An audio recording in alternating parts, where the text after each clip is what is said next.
Mother cat chose to starve, so her kitten could eat. A trucker saw everything. The late autumn wind swept across the Nebraska plains, dry and relentless as it crossed the interstate. Denton Wilkes eased his 18-wheeler into the truck stop, his hands still warm from gripping the steering wheel for the past 11 hours. The parking lot was nearly empty, just a few scattered trucks with their engines humming quietly in the growing darkness. He climbed down from his cab, stretching his back with a groan that spoke of too many miles and too few brakes. The smell of diesel and coffee hung in the air, the familiar perfume of truck stops everywhere. As he walked toward the diner, something caught his eye near the dumpster at the edge of the lot. A skeletal cat, her ribs clearly visible beneath matted gray fur, was pushing a cracked, faded plastic bowl with her nose. The bowl scraped against the rough pavement as she nudged it toward a tiny kitten, no more than a few weeks old. Denton stopped, not wanting to frighten them. The mother cat was trembling, whether from cold or hunger he couldn't tell, but what happened next made his breath catch. She stood back, watching as her kitten approached the bowl and began to eat the few morsels of food it contained. The mother didn't move forward. She didn't try to take a single bite. "Well, I'll be," Denton whispered to himself, frozen in place as if afraid he might scare away this silent miracle unfolding before him. He'd seen plenty in his 30 years on the road. Accidents, sunsets that painted the sky like God's own canvas, strangers helping strangers, but something about this mother cat's sacrifice touched a place in him he thought had hardened long ago. The mother cat's eyes, amber and watchful, met his for a brief moment. They held no plea, no request, just a fierce determination that seemed to say, "This is what must be done." Denton backed away slowly, his dinner forgotten. He returned to his truck, shut off the engine, and sat in the growing darkness, thinking. This wasn't a stray cat looking for a handout. This was something else entirely, something that spoke of sacrifice and love without words. Inside the diner, Maribel Torres wiped down the counter for the third time that hour. The late shift was always slow, especially during the week. Through the blinds, she caught a glimpse of the tall trucker returning to his rig. She'd seen him before, quiet, polite, always left a decent tip, unlike some who passed through. "Coffee, getting cold, Maribel." The voice belonged to Clarkson, the night manager, a man of spreadsheets and regulations. "Just watching the lot," she replied, turning back to her work. "Thought I saw something near the dumpster again," Clarkson frowned. "Those strays are becoming a problem. Health department's gonna have a fit." Maribel nodded but said nothing. At 58, with 2 grown children who rarely called and an apartment that echoed with silence, she'd developed a soft spot for things left behind. The mother cat and her kitten had been appearing for the past week, always cautious, always hungry. As the night deepened and the diner emptied, Maribel slipped a few scraps of turkey from the day's special into a small container. "Just reducing waste," she murmured to herself. "Can't have food going into the trash." Later, when Clarkson was busy in the back office, she hurried out to the dumpster area. The cats were gone, but she left the container near the cracked bowl. A small gesture, perhaps meaningless in the grand scheme of things, but as she returned to the warmth of the diner, Maribel felt something she hadn't experienced in a long time, a sense of purpose beyond the routine of coffee refills and register counts. In his truck, Denton couldn't sleep. The image of the mother cat, sacrificing her own need for food to care for her kitten, kept playing in his mind. In the morning, as dawn broke over the flat horizon, he made a decision. His delivery schedule was tight, but he'd be back through this way in 2 days. He'd stop again, maybe bring something better than scraps. As he pulled out onto the interstate, the rising sun caught the frost on the fields, turning them into fields of diamonds. Denton couldn't shake the feeling that what he'd witnessed wasn't just a stray cat caring for her young, but a reminder of something essential he'd forgotten somewhere along the endless highways. Before we continue with the story, I want to ask you for something very special. Please subscribe to the channel, give this video a like, and leave a comment. Every single action makes a difference and helps our project grow. What was it about those amber eyes that haunted him? And what would he find when, if, he returned? The question followed him like a shadow as the miles unfolded beneath his wheels. 30 years on the road had taught him to keep moving, to avoid entanglements that might slow him down or complicate his carefully ordered life. Clara had left him over it, claiming she couldn't compete with the open road. That was 15 years ago, and sometimes he still reached for her in the narrow bunk behind his seat, finding only empty space. Trucking was a solitary profession, but Denton had never considered himself lonely. He had his routines, his favorite stops, the audiobooks that kept him company through the night drives. He knew the names of waitresses at diners spanning 3 time zones, could recite the best places to shower at truck stops from Maine to California. It was a life he'd chosen, one that suited him. So why couldn't he stop thinking about a stray cat and her kitten in a forgotten corner of a Nebraska truck stop? Perhaps it was the purity of what he'd witnessed, love without expectation, sacrifice without recognition. In a world where everything seemed to come with strings attached, the mother cat's simple act of putting her kitten first had struck him as something almost holy. The highway stretched before him, endless and familiar. As he merged into the early morning traffic, Denton found himself doing something he hadn't done in years.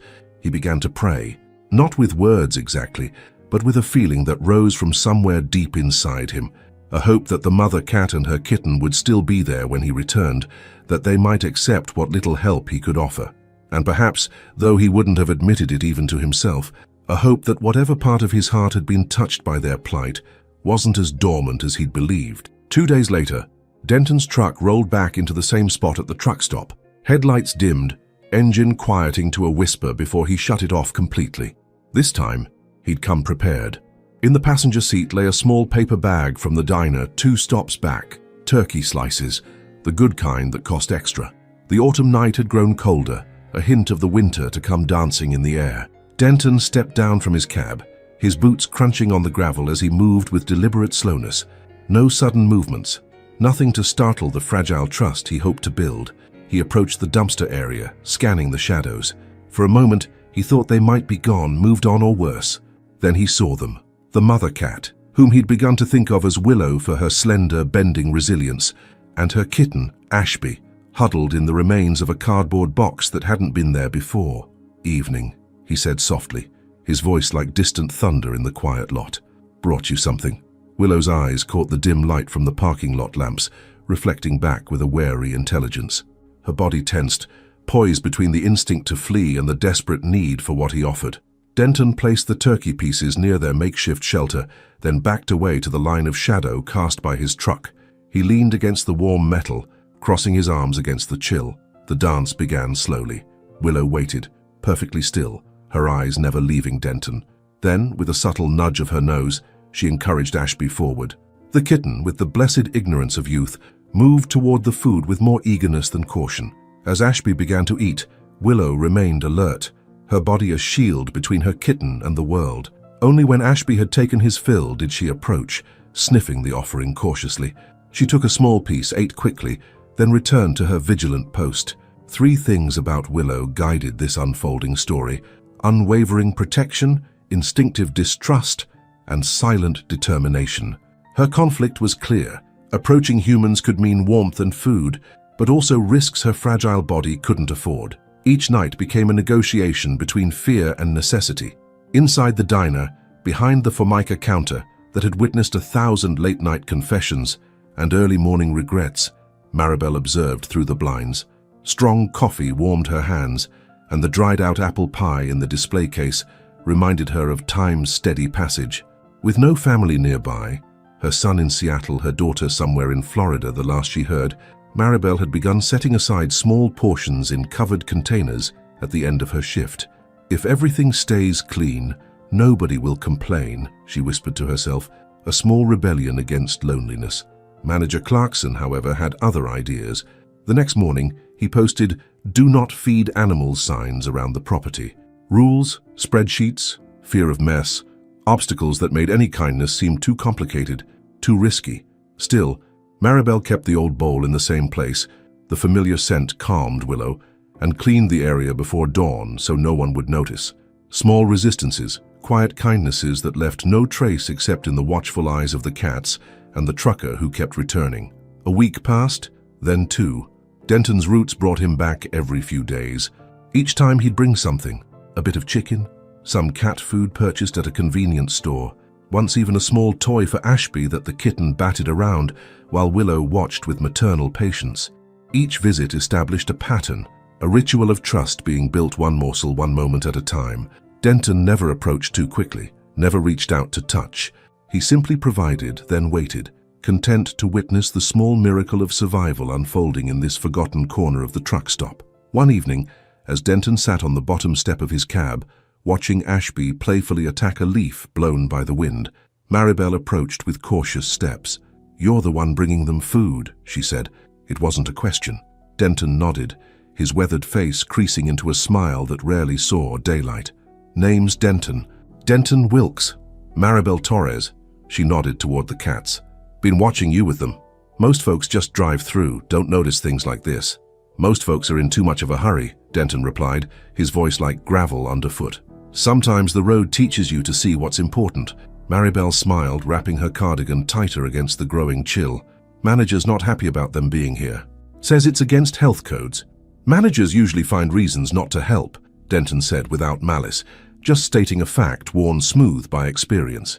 "I've been leaving food too," Maribel confessed, "when nobody's looking." Their eyes met in the dim light, an understanding passing between them. Two people softened by time rather than hardened, drawn together by the simple act of caring for creatures that couldn't care for themselves. "Winter's coming," Denton said, looking up at the vast Nebraska sky where stars punctured the darkness with ancient light. "That box won't hold against the cold." "What do you suggest?" Maribel asked, pulling her cardigan closer. "I'm thinking on it," Denton replied. "Sometimes solutions come when you stop trying to force them." As they talked, Willow watched from her position near the cardboard box, her amber eyes reflecting the distant lights of the truck stop sign. Her body was still too thin, but there was a new alertness to her posture. The constant terror of starvation had eased, replaced by a wary assessment of these humans who moved slowly and spoke softly. Later that night, as Maribel prepared to lock up the diner, she noticed a woman peering through the windows at the darkened lot. "We're closing," Maribel called, keys jangling in her hand. The woman turned, her face lined with years of outdoor work, her eyes sharp and assessing. "Not looking for food. Name's Lorene. I work with the county animal shelter. Heard there were strays out here." Maribel's heart sank.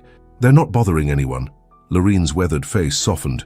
"Not here to take them forcibly, dear. Just to help if I can. Winter's coming and these nights get bitter cold." "There's a mother and kitten," Maribel said cautiously. They're managing." "Managing isn't thriving," Lorene replied. "But I understand caution. I've been doing this work for 30 years. Can't force an animal to trust you, they have to choose." As they spoke, the first snowflakes of the season began to fall, delicate and ominous in their beauty. Across the lot, Denton watched from his truck as the white flakes settled on the cardboard box where Willow and Ashby huddled together against the growing cold. The simple cardboard shelter wouldn't last through the coming storm. A decision needed to be made, but whose choice would it be? And what price would trust demand from all involved? The wind picked up, sending the snowflakes dancing in spirals across the asphalt. Denton pulled his jacket tighter, remembering winters on the road that had nearly sent him sliding into ditches, nights when the temperature dropped so low that his breath froze on his mustache. Not weather for a cat and kitten to endure in a flimsy cardboard box. Lorene had joined him now, standing a respectful distance away, her hands deep in the pockets of a well-worn parka. "Been watching them for 3 days," she said without preamble. "Mother's doing an admirable job considering, but they won't survive winter without help." "I know," Denton said, his eyes never leaving the dim shape of the box, just not sure what kind of help they'll accept. "That's always the question, isn't it?" Lorene's voice carried the wisdom of decades spent with creatures who couldn't speak their needs. "With ferals, especially ones who've had bad experiences with humans, you can't rush, can't force, has to be their choice." The phrase struck Denton as significant. Their choice. Not his, not Maribel's, not even Lorene's with all her experience. In a world where humans so often imposed their will on animals, on each other for that matter, here was a reminder that true connection required mutual consent. "I've got a regular route," he said after a long moment. "Back through here every 3 or 4 days. Been thinking I might bring something better than that box next time." Lorene nodded approvingly. "Small steps. Nothing too different all at once. They need to feel the new thing is connected to what they already trust." As they talked, the snow began to accumulate, transforming the drab parking lot into something softer, quieter. In the distance, the interstate hummed with late-night traffic, headlights cutting through the falling snow like searchlights. "Got family waiting for you somewhere?" Lorene asked, the question casual but her eyes observant. Denton shook his head. "Just me and the road." "You?" "3 cats, a one-eyed dog nobody wanted, and a parrot that cusses in Spanish," Lorene replied with a wry smile. "Not much, but they're mine." They stood together in comfortable silence, two solitary souls finding common ground in their concern for creatures even more vulnerable than themselves. The snow continued to fall, blanketing the world in temporary peace, while in the cardboard box, Willow curled her body around Ashby, sharing what little warmth she possessed. A beginning, Denton thought. Not much, but a beginning nonetheless. The first subtle turn in this unfolding story came with the snow, large wet flakes that transformed the bleak truck stop into a winter wonderland for the first few magical hours before turning to slush and ice. By morning, the cardboard box that had sheltered Willow and Ashby was soggy, collapsing under the weight of the unexpected early snowfall. Denton, who had delayed his departure to check on them, felt a tightness in his chest when he saw the demolished shelter. Without hesitation, he rummaged through his truck and found a blue tarp, forgotten in the corner of his storage compartment after a delivery to a construction site months ago. Working quickly but methodically, he fashioned a makeshift roof, anchoring it to the ground with stones from the landscaping border. Not perfect, but better than nothing. As he worked, he felt eyes watching him. Not just Willow's cautious gaze, but human eyes too. "That won't last through the next storm," came a voice from behind him. Denton turned to find Lorene, the animal shelter volunteer Maribel had mentioned, standing a respectful distance away. Her silver hair was pulled back in a practical braid, and she wore layers of fleece against the morning chill. "It's what I had on hand," Denton replied, straightening his back with a slight wince. Years on the road had taken their toll. "I'm not criticizing," Lorene said, her voice softening. "I'm observing and offering help, if you're willing to accept it." Denton studied her face, looking for judgment, but finding only the weathered compassion of someone who'd seen too much suffering to waste time on pretense. "What kind of help?" he asked. Lorene gestured toward her ancient station wagon parked near the diner. "I've got a proper carrier in my car, some food, a thin blanket. The shelter's warm, clean and safe." Denton shook his head. "She won't go for that. Took 2 weeks just for her to eat while I'm sitting here." "I know," Lorene nodded. "I can't force.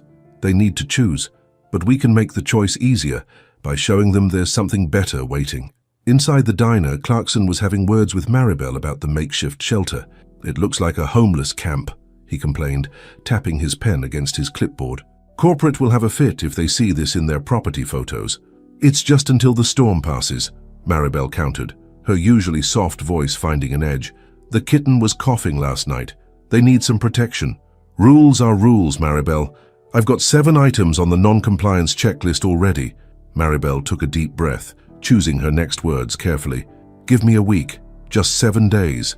If there's any trace of mess, I'll clean it myself before my shift ends. No one will know." Clarkson frowned, but something in Maribel's steady gaze made him pause. "1 week. If I see 1 scrap of food left out, or 1 complaint from customers, it all goes." Outside, Lorene had opened her car trunk and brought out a thin but clean blanket. "Let me leave this near the tarp," she said to Denton. "Not inside yet, just close enough to get my scent mixed with the familiar smells they know. Preparation is patient work. Nothing happens suddenly at the end." Denton nodded, understanding. In his years on the road, he'd learned that the journey often mattered more than the destination. Some things couldn't be rushed. That evening, as the temperature dropped further and the patches of snow hardened into ice, the church next door to the truck stop held its monthly potluck dinner and charity bazaar. The smell of casseroles and home-baked pies drifted across the parking lot, a tantalizing reminder of comforts just out of reach. When the event ended, one of the volunteers, a motherly woman with apple cheeks and quick, kind eyes, approached Maribel as she swept the diner floor. "Heard you've been looking after some strays," the woman said without preamble. "My Harold says you're keeping them fed." Maribel looked up, alarmed. Harold was Clarkson's first name, a detail few knew since he insisted on being called by his last name. Seeing Maribel's expression, the woman laughed softly. "Oh, don't worry, dear. He's my cousin. Grumbles about rules but still slips his dog table scraps when no one's looking." She held out a foil-covered dish. "Leftover chicken and rice. Thought your little friends might appreciate it." The small kindnesses continued to accumulate like snowflakes, seemingly insignificant alone, but gathering weight together. Sunday morning brought more volunteers from the church, discreetly leaving aluminum trays of leftovers near the diner's back door. Lorene returned with a proper cat carrier, setting it near but not too close to the tarp shelter. "Can't force. They need to choose," she repeated her mantra to Denton. "But we can make the path clearer." January arrived with bitter winds that cut through even the thickest jackets. The blue tarp flapped like a sail in a storm, one corner tearing away despite Denton's repairs. Clarkson threatened to remove everything. Maribel negotiated another week if there's no trace left behind. The fragile ecosystem of care established around Willow and Ashby seemed perpetually on the verge of collapse, maintained only by the stubborn determination of a handful of people who refused to look away. One evening, a different trucker, younger, impatient, spotted Ashby playing near the diesel pumps and tried to scoop him up with quick, grabbing hands. Willow appeared like a grey shadow, her body inflating to twice its size, a guttural growl emanating from her thin frame. The young trucker backed away, startled, and both cats vanished into the winter twilight. For 2 days, there was no sign of them. Denton, whose route had brought him back to the truck stop, returned each pre-dawn hour, placing the familiar bowl in the same spot, calling softly into the darkness. Maribel scanned the lot during her breaks, worry etching new lines around her eyes. When they finally returned, Ashby was coughing, a wet, concerning sound that echoed in the still air. Maribel, defying Clarkson's warnings, brought wet food to help hydrate the kitten. She nearly lost her job when a customer complained about that woman feeding strays out back. The tension became a subplot woven through daily routines.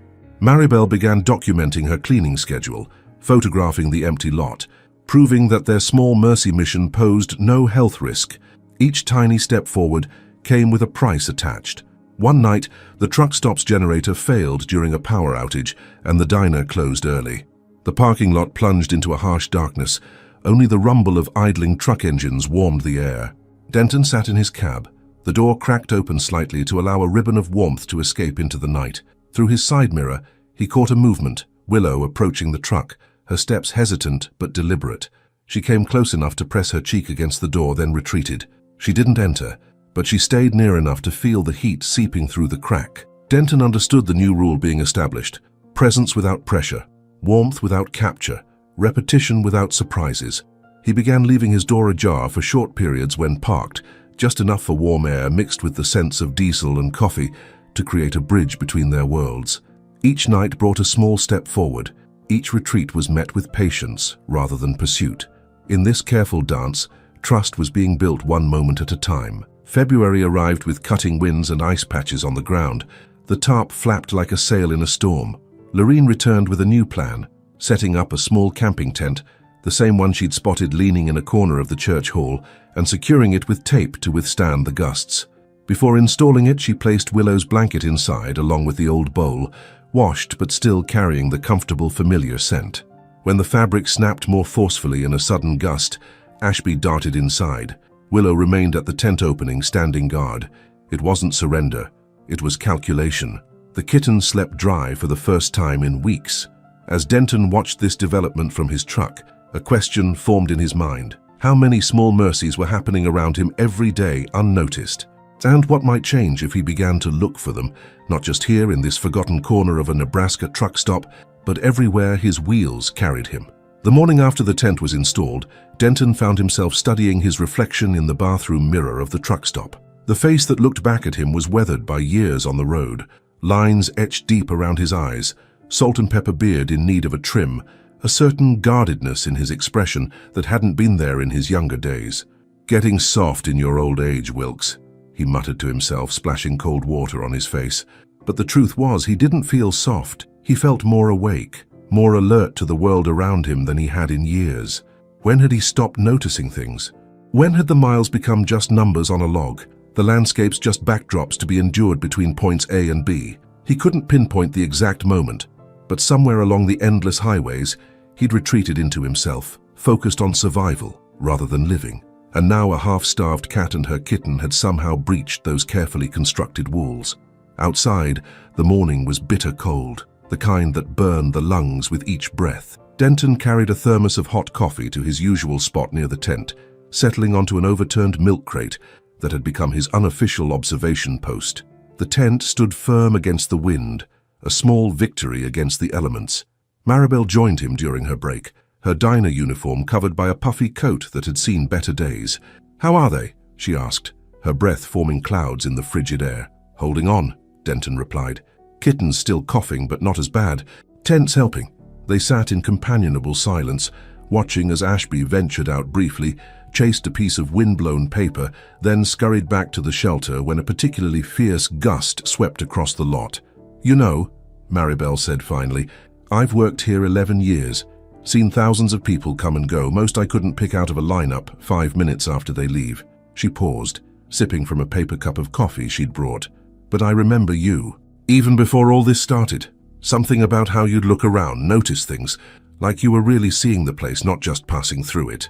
Denton felt an unexpected warmth that had nothing to do with the coffee. "Road gets lonely. You learn to pay attention to the details. Makes the journey feel less empty. Is that why you stopped for them?" Maribel nodded toward the tent. "Because you noticed?" Denton considered the question carefully. "Partly, but also because of what I saw that first night. The mother pushing the bowl toward the kitten, not eating herself. Something about that," he trailed off, struggling to find the right words. "Reminded you that kindness still exists?" Maribel suggested. "Maybe. Or maybe it made me wonder if I'd forgotten how to show it myself." The conversation might have continued, but Clarkson appeared in the diner doorway, pointedly tapping his watch. Maribel sighed, rising stiffly from her seat on the milk crate. "Duty calls. Been thinking, though. Church is having that clothing drive this weekend. Might be some old blankets in the donations. Warmer than what they've got now." As she hurried back to work, Denton remained watching the tent and thinking about connections, how easily they frayed, how difficult they were to rebuild, and how sometimes they appeared in the most unexpected places. The Nebraska winter continued to tighten its grip on the landscape. Snow piled in dirty heaps along the edges of the parking lot, pushed there by the plows that cleared the way for the steady stream of trucks and travelers. The tent, reinforced by Lorene's experienced hands, stood as a small sanctuary against the relentless cold. And in that tent, something remarkable was happening. Not suddenly, not dramatically, but in the quiet, persistent way that real change often occurs. Willow and Ashby were beginning to thrive, not just survive. The kitten's coat grew fuller, his playful bursts more energetic. Willow remained vigilant, but less fearful, her amber eyes watching the humans who moved carefully around their space with growing recognition rather than terror. It was a lesson in patience, in the power of small, consistent acts of kindness. And for those who had eyes to see, it was a reminder that even in the harshest seasons, warmth could be found if you knew where to look. The following weeks brought advances and retreats in the delicate relationship forming between the cats and their human guardians. Maribel, to avoid friction with management, began delivering portions in covered containers and wiping the floor with a cloth before the morning shift. Clarkson observed, clipboard in hand, ready to end the experiment at the first sign of trouble. The community was divided. Some customers wrinkled their noses at the makeshift tent near the dumpster, while others discreetly left sachets of cat food on the counter. Denton, when his route allowed, arrived near dawn, breathing the sharp air, waiting for Willow's amber eyes to appear behind the trash can. One such morning, Ashby touched the tip of Denton's fingers with his tongue, then quickly backed away. Denton restrained the impulse to extend his hand. Trust also means enduring the desire to do more than is welcome. March melted the snow into mud. Willow slipped while carrying Ashby by the scruff. She rose slowly, shook off the drops, nudged her kitten toward the tent with her nose. Explicit vulnerability, but without spectacle. The cough diminished with the wet food. Ashby's fur gained shine. Still, it took only Lorene approaching with the carrier for Willow to disappear for 3 days. The lesson reinforced itself. No shortcuts. Upon their return, the mother cat sat an arm's length from Denton, the wind ruffling her fur into tufts. He opened the truck door for a few seconds. Warm vapor, the smell of heated fabric. Willow blinked slowly, a silent pact. "She's getting braver," Maribel observed one evening, joining Denton at his usual spot near the tent. She handed him a cup of coffee, steam rising between them in the chilly air. "Not brave," Denton corrected gently. "Desperate, maybe. Calculating risks." Maribel smiled, the lines around her eyes deepening. "Sounds like bravery to me. Doing what scares you because something matters more than your fear." They stood in companionable silence, watching as Ashby batted at a piece of string dangling from the tent flap. The kitten had grown, his once dull coat now gleaming in the security light's glow. "My shift manager's getting suspicious," Maribel said finally, asking why I'm always volunteering for lot cleanup. "Trouble?" Denton asked, his voice low with concern. Maribel shrugged, her thin shoulders rising beneath her diner uniform. "Nothing I can't handle.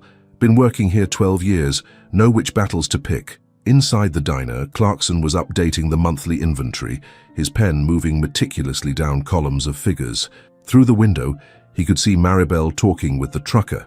Denton, he'd learned from the credit card receipts. A decent customer, always paid promptly, never complained about the coffee growing cold. Clarkson sighed, setting down his pen. Rules existed for reasons. Health codes, corporate policies, the orderly functioning of a business that operated on razor-thin margins. But rules didn't always account for the messy complexity of life, or for the stubborn determination of a woman who'd worked the same late shift for over a decade without complaint. He turned back to his spreadsheet, deciding some columns could remain unchecked. Sometimes looking away was its own form of kindness. April arrived with birds perching on cables and small purple flowers at the edge of the parking lot. It seemed too safe to last, and it didn't. A late storm formed on the horizon. Low clouds swallowed the evening before its time. The tent buckled, the tarp snapped. Denton ran to the church, asked for the tent back, reinforced it with ropes, anchored it to stacked tires. Maribel held the flashlight. Lorene kept her distance, only her low voice explaining, "If the smell stays the same, they'll stay." The water hammered the nylon for hours. Willow didn't enter until she saw Ashby huddled, trembling. She pushed the kitten inside, occupied the edge, her body between the opening and the world. It cost her the warmest spot, but she stood guard. "That mother cat's something else," Lorene said softly as they watched from the diner window. The storm had driven them inside, rain lashing against the glass in rhythmic waves. "Reminds me of my grandmother," Maribel replied, her eyes never leaving the tent where Willow maintained her vigil. "After my grandfather died, she took in 3 of my cousins when their parents couldn't manage. Never complained, just made the food stretch further, stayed up late mending clothes, did what needed doing." Lorene nodded, understanding. "Animals teach us more than we teach them, if we're paying attention." "What happens to them?"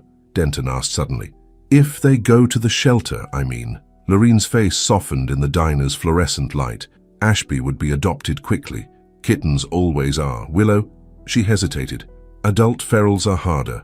Some never adjust to indoor life. The unspoken question hung in the air between them. Was their kindness truly kind if it led to separation? Or worse, to Willow spending her remaining years in a cage, surrounded by the sense of fear and disinfectant? "There's another option," Lorene said carefully.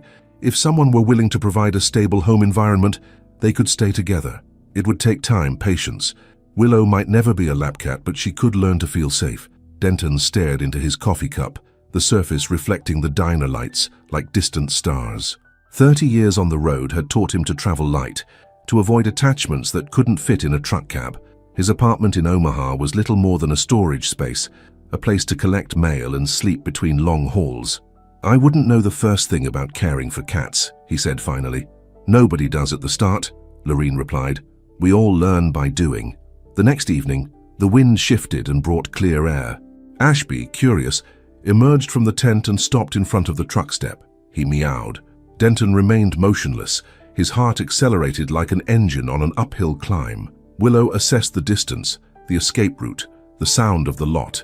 She approached the door, felt the warmth, touched her forehead to it, retreated, returned. Long minutes, the kind of waiting that trains the soul. When Ashby nestled on the interior mat for a moment and left, nothing broke. No hand rushed the inevitable, just warm air and a promise. Tomorrow will be a little easier. Inside the diner, Clarkson approached Maribel as she wiped down the counter for the night. "About those cats," he began, his voice unusually hesitant. Maribel tensed, preparing for another confrontation about rules and corporate policies. "My wife says the church ladies are talking," Clarkson continued. "They've been saving blankets from the bazaar. Someone donated a pet bed." He cleared his throat. "If, hypothetically, someone were to set up a more permanent shelter, one that could be moved easily for lot cleaning, well, I wouldn't have to notice it, would I?" Maribel stared at him, momentarily speechless. "Harold Clarkson, are you bending a rule?" A ghost of a smile flickered across his face. "I'm exercising managerial discretion regarding non-essential compliance issues." He straightened his tie. "Don't look so surprised. I had a cat growing up. Mean old thing, but loyal. Kept the mice out of the barn." As Maribel watched him walk away, she wondered how many people carried unexpected depths beneath their everyday surfaces. How many silent kindnesses occurred without recognition or applause. Outside, beneath a sky washed clean by the storm, Willow sat at the entrance to the tent, her amber eyes reflecting the distant lights of passing trucks on the interstate. For now, this patch of pavement was home, precarious, dependent on the goodwill of strangers, but home nonetheless. The question remained, how long could this fragile arrangement last? And when the moment of decision came, who would make the choice that would change everything? The late-night patrons of the diner had dwindled to a lone salesman nursing a cup of coffee, his sample cases stacked beside him like silent companions. Maribel refilled his cup without asking, her mind elsewhere. "Those cats still out there?" the salesman asked, nodding toward the window. "Yes," Maribel replied, surprised. The man had never shown interest in anything beyond his coffee and occasional slice of pie during his monthly visits. "My daughter works at a vet clinic," he offered, reaching for his wallet. He extracted a business card and slid it across the counter. "They do TNR work, trap, neuter, return, for ferals. Might help keep your little family from growing too large." Maribel took the card, touched by this unexpected connection. "Thank you. I hadn't thought that far ahead." "Most people don't," he said with a kind smile. "We see a problem. We want to solve it now. But sometimes caring means thinking about next month, next year." After the salesman left, Maribel found herself contemplating his words as she completed her closing duties. The cat's immediate needs, food, shelter from the elements, had consumed their attention. But what about the future? Ashby would mature, Willow might have more litters, if not spayed. The complexity of truly helping suddenly seemed more daunting. She shared these thoughts with Denton the next morning, as they watched Ashby playfully stalk a leaf blown across the pavement. The kitten had gained weight, his movements more coordinated, his coat thicker against the lingering chill. "One step at a time," Denton replied, his voice thoughtful. "Can't solve everything at once." "But we should be thinking ahead," Maribel persisted. "What if they're still here next winter? What if there are more kittens? What if corporate decides to renovate this lot?" Denton studied her face, noting the genuine concern etched there. "You really care about them, don't you? Not just as a problem to solve, but as beings who matter," Maribel finished for him. "Yes, don't you?" The question hung between them, simple yet profound. Did he care? Not just in the abstract way one might care about any suffering creature, but personally, specifically, about these two cats who had somehow worked their way into the margins of his carefully controlled life. Before he could answer, a truck backfired loudly in the lot, the sound sharp as a gunshot. Ashby bolted for the tent, a grey streak against the pavement. Willow, who had been cautiously approaching the food bowl Maribel had set out, froze, then followed her kitten with equal speed. "See that?" Denton said quietly. "How fast they go back to fear. That's what we're up against. Not just cold or hunger, but years, maybe generations of learning that humans can't be trusted. So we prove them wrong," Maribel said simply. "Day by day, just like you've been doing." Later that week, Lorene arrived with a proper cat carrier, larger than the one she'd brought before. "Just to get them used to seeing it," she explained, setting it near but not too close to the tent. "No pressure, no expectations, but when the time comes, if it comes, we'll be ready." The carrier represented both promise and threat, the possibility of safety, of consistent care, but also the terror of confinement, of having choices taken away. Like the blanket before it, it needed to become part of the landscape, a familiar object rather than a sudden intrusion. Days passed. The carrier remained untouched, though Ashby occasionally approached to sniff curiously at its wire door before scampering away. Willow watched it with unconcealed suspicion, never turning her back on it, choosing paths that gave it a wide berth. One evening, as Denton sat on his usual milk crate, keeping a respectful distance from the tent, he noticed something unusual. Willow had emerged and was sitting just at the edge of the tent's entrance, grooming herself with slow, deliberate strokes of her tongue. What struck him wasn't the grooming itself, a normal cat behavior, but the fact that she was doing it while he was clearly visible. It was a small thing, perhaps insignificant to an outside observer, but to Denton, who had spent weeks watching every nuance of Willow's behavior, it represented a monumental shift. Grooming required vulnerability, a momentary lapse in vigilance. That she would engage in it while he sat nearby suggested a level of comfort that hadn't existed before. He remained perfectly still, hardly daring to breathe, lest he disturb this fragile new equilibrium. When Willow finished her grooming and glanced his way, their eyes met briefly. There was still wariness there, still the calculation of risk versus safety, but something else too, a glimmer of recognition, perhaps even the faintest beginning of trust. That night, as he lay in the narrow bunk of his truck cab staring at the ceiling, Denton found himself contemplating the strange turn his life had taken. 30 years of solitude on the road, of casual connections made and broken at truck stops across the country. And now he was invested in the welfare of 2 stray cats at a Nebraska interstate exit. Clara would have laughed if she could see him now, sitting on a milk crate for hours, talking softly to a feral cat. "Always said you cared more about your engine than living things," she'd told him the day she left. Maybe she'd been right back then. Maybe the road had been his escape from the messiness of real connection, the complications of caring too deeply. But somewhere along the way, something had changed, or perhaps it was changing now, in this unexpected intersection of lives. A trucker, a diner waitress, a shelter volunteer, and 2 cats fighting to survive against the odds.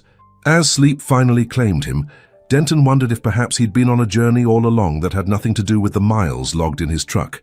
A journey towards seeing what had always been right in front of him, if only he'd had eyes to notice. Morning arrived with a pale sun struggling through cloud cover, casting weak shadows across the truck stop lot. Denton woke to the sound of a light tapping against his truck door. He blinked sleep from his eyes, surprised to find he'd dozed off in the driver's seat while watching over the tent. The tapping came again, more insistent. Denton peered through the window to find Lorene standing there, her breath forming small clouds in the chilly air. "You might want to see this," she said when he opened the door, her voice hushed with something like wonder. Denton followed her gaze toward the tent. There in the entrance sat Ashby, contentedly grooming himself in a patch of sunlight. What made the scene remarkable was Willow's position, not at the entrance standing guard, but actually inside the tent, curled on the blanket, her vigilance momentarily set aside for rest. "First time I've seen her properly relaxed," Lorene whispered. "That's a milestone." Denton felt an unexpected tightness in his throat. Such a small thing, a cat napping, and yet it represented a world of progress in their careful dance of trust building. "Coffee," he offered, needing a moment to collect himself. Lorene nodded, and they walked together toward the diner, giving the tent a wide berth to avoid disturbing this new equilibrium. Before we continue with the story, I want to ask you for something very special. Please subscribe to the channel, give this video a like, and leave a comment. Every single action makes a difference and helps our project grow. Inside, the morning shift was in full swing. The weekend brought more travelers, and every booth was filled with families fueling up before returning to the interstate. Maribel, working a rare day shift to cover for a sick colleague, moved efficiently between tables, coffee pot in hand. "Well, look who's still here," she said with a smile when she spotted Denton and Lorene. "Thought you'd be halfway to Chicago by now." "Load got delayed," Denton replied, settling onto a counter stool. "Dispatch says I'm on hold till tomorrow morning." Maribel poured coffee into thick white mugs with practiced ease. "Lucky for our friends outside then." As they talked, a family with 2 young children paid their bill and headed for the door. The mother, a harried-looking woman juggling a toddler and a diaper bag, paused at the counter. "Excuse me," she said to Maribel. "My daughter wants to know about the cats by the dumpster. Is someone taking care of them?" Maribel glanced nervously toward the back office, where Clarkson was usually stationed. "Yes, ma'am. They're being looked after." The woman nodded, relieved. "That's good. We saw the little one playing this morning. Sarah's been worried since breakfast." She shifted the toddler to her other hip. "We left some of our bacon by their tent. Hope that's okay." "Very thoughtful," Lorene interjected with a warm smile. "But in the future, cooked meat with salt and preservatives isn't ideal for cats. Maybe some plain chicken or turkey would be better." Instead of taking offense, the woman appeared genuinely grateful for the information. "Oh, I didn't know. We'll remember that next time. We stop here every few months on our way to visit my mother." After the family departed, Denton sipped his coffee thoughtfully. "Seems like our little project is gaining supporters. People want to help more often than not," Lorene replied. "They just need to see a path forward that feels manageable." Throughout the day, Denton observed a steady stream of small kindnesses directed toward the tent and its occupants. A teenage boy working the gas pump swept around the area during his break, careful not to approach too closely. An elderly couple left a small bowl of water nearby. Even one of the mechanics from the service bay wandered over during lunch, a can of tuna in hand. By evening, Clarkson emerged from his office to survey the situation. He stood next to Denton, arms crossed, expression unreadable. "Your cats are becoming local celebrities," he said finally. "Not my cats," Denton corrected gently. "Nobody owns them. We're just neighboring for a while. Clarkson huffed, a sound somewhere between amusement and resignation. Well, whatever they are, they're good for business. Had 3 families come in today specifically asking about them. Ordered full meals, not just coffee. He glanced sideways at Denton. Corporate sends secret shoppers sometimes, checking for compliance issues. Next one's due next week. Might be good if things looked official by then. Official? Denton asked, uncertain of Clarkson's meaning. Something that looks intentional, not like a homeless camp. Maybe a proper shelter, a sign explaining it's a community project or something. Clarkson straightened his tie, already walking away. Just a suggestion. Denton shared this conversation with Maribel and Lorene later that evening as they sat in a booth after closing time, the diner quiet except for the hum of the refrigerators. He's right, Lorene said thoughtfully. If we make it look deliberate, a managed situation rather than a haphazard one, we're more likely to be allowed to continue. The church has that spring fundraiser coming up, Maribel added. What if we made the cats part of it somehow? A community project, like Clarkson said. The ideas flowed freely around the table. A proper insulated shelter that could be moved for cleaning, a discreet feeding station, perhaps even a small informational sign about responsible community care for strays. By the time they finished their coffee, a plan had taken shape, one that would transform their individual acts of kindness into something more sustainable. The next morning, Denton visited the church next door where the Sunday service had just concluded. He felt oddly self-conscious as he entered the fellowship hall, aware of curious glances from the congregants enjoying after-service cookies and coffee. It had been years since he'd set foot in a church, not since his mother's funeral back in Ohio. Pastor Williams, a tall man with salt and pepper hair and kind eyes, approached with an extended hand. You must be the trucker Edna's been telling me about, the one helping with the stray cats." Denton shook the offered hand, surprised to be recognized.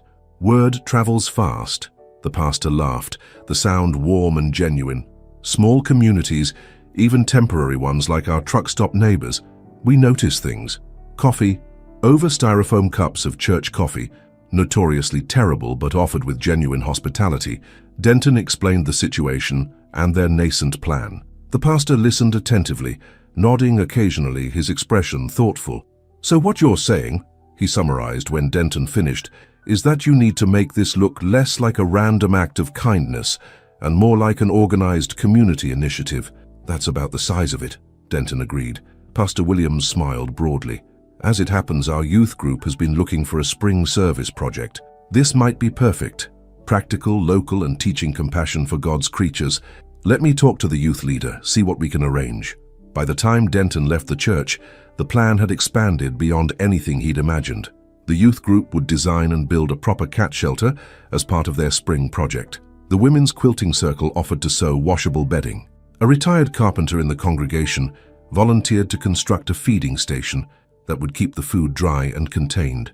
"You've started something here," Pastor Williams said as they walked to the door. "Sometimes that's all it takes. One person noticing, caring enough to act. Others follow." Denton shifted uncomfortably under this praise. "Wasn't just me. Maribel from the diner, Lorene from the shelter. They've done as much or more." "That's how community works," the pastor replied simply. "Each person doing what they can, where they are, with what they have." When Denton shared these developments with Maribel and Lorene, their reactions were a mixture of surprise and cautious optimism. "A whole church getting involved," Maribel said, eyes wide. That's something else." Lorene, ever practical, was already thinking ahead. "This could be good, very good, but we'll need to be careful about the transition. Any change, even positive, can be stressful for ferals. We'll want to incorporate familiar elements, the same blankets, the same bowls, into whatever new setup they create." "And what about longer term?" Denton asked, the question that had been nagging at him. "This is all well and good for now, but what happens when winter comes again? Or if the truck stop decides to renovate?" Lorene's weathered face softened with understanding. "You're thinking about permanence, about real solutions, not just bandages." "I guess I am," Denton admitted, surprised by his own investment in this outcome. "One step at a time," Lorene counseled. "First, we stabilize their situation. Then we work on health, vaccines, spay, neuter. Then we can think about whether they might eventually be candidates for adoption or whether a managed colony situation is better for them." "Adoption," Denton repeated, the word feeling strange in his mouth. "You think that's possible? For Willow, I mean? Ashby's young enough, but she's Set in her ways? Lorene finished with a smile. Like someone else I could mention. You'd be surprised. I've seen ferals who've lived rough for years eventually adapt to indoor life. Not all, certainly, but some. It depends on the cat, and on the human willing to meet them where they are. The conversation stayed with Denton long after they parted ways. That night, as he prepared for an early departure, his delayed load finally cleared for delivery, he found himself lingering near the tent. Willow sat just inside the entrance, her amber eyes watchful as always. But there was something different now, a recognition that hadn't been there before. "I'll be back in 4 days," Denton said softly, knowing she couldn't understand the words but hoping somehow she might grasp the intent. "Things might look different when I return, but it'll be safe. I promise you that." As if in response, Willow blinked slowly, that deliberate cat gesture that ethologists identified as a sign of trust. Not total trust, not yet, but the beginning of something that might, with patience and care, grow into a bond neither of them had expected to form. The weekend brought a flurry of activity to the truck stop lot.